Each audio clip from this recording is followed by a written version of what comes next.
اعتراض کیا ہمارے تبلیغ والوں نے مجھ پہ بڑے اعتراض کیے کہ تم بیٹھ گئے اس پہ، یہ ٹھیک نہیں ہے، اور یہ حرام ہے، یہ فلان ہے، ٹماک ہے، بہت کیا۔ تو میں نے مفتی تقی عثمانی صاحب کو لنڈن میں ایک جگہ پہ وہ تشریف لے گئے تھے، تو میں بھی وہاں اس ختم نبوت کا کوئی فنکشن تھا، میں بھی اس میں تھا، تو مفتی صاحب بھی تھے۔ تو میں نے اس سے کہا کہ میں نے آپ سے بات کرنی ہے، تو کہنے انہوں نے فرمایا کہ فلانی جگہ کھانا ہے، یہاں پہ اس کے بعد کانفرنس کے بعد کھانا ہے، تو پھر وہیں چلتے ہیں۔ تو وہیں میں بھی چلا گیا۔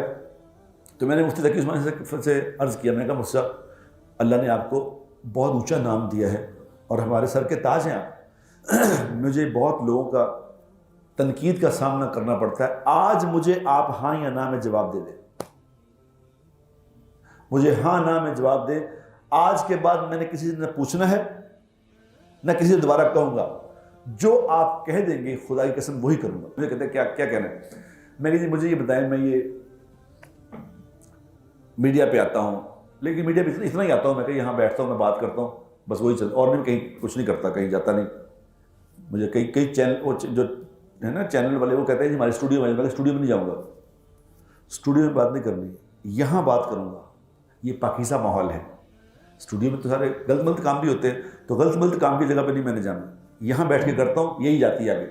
تو میں کہا جی آپ فرمائیں، مجھے ہاں نہ میں جواب دیں، میں اس میڈیا پہ آتا رہوں یا بند کر دوں، آپ فرمائیں۔ تو انہوں نے میری طرف دیکھ کے سوچ کے کہنے لگے تم آتے رہو، بس تمہیں جو مرضی۔ میں کہا جی بس آج کے بعد میں کسی سے نہیں پوچھوں گا۔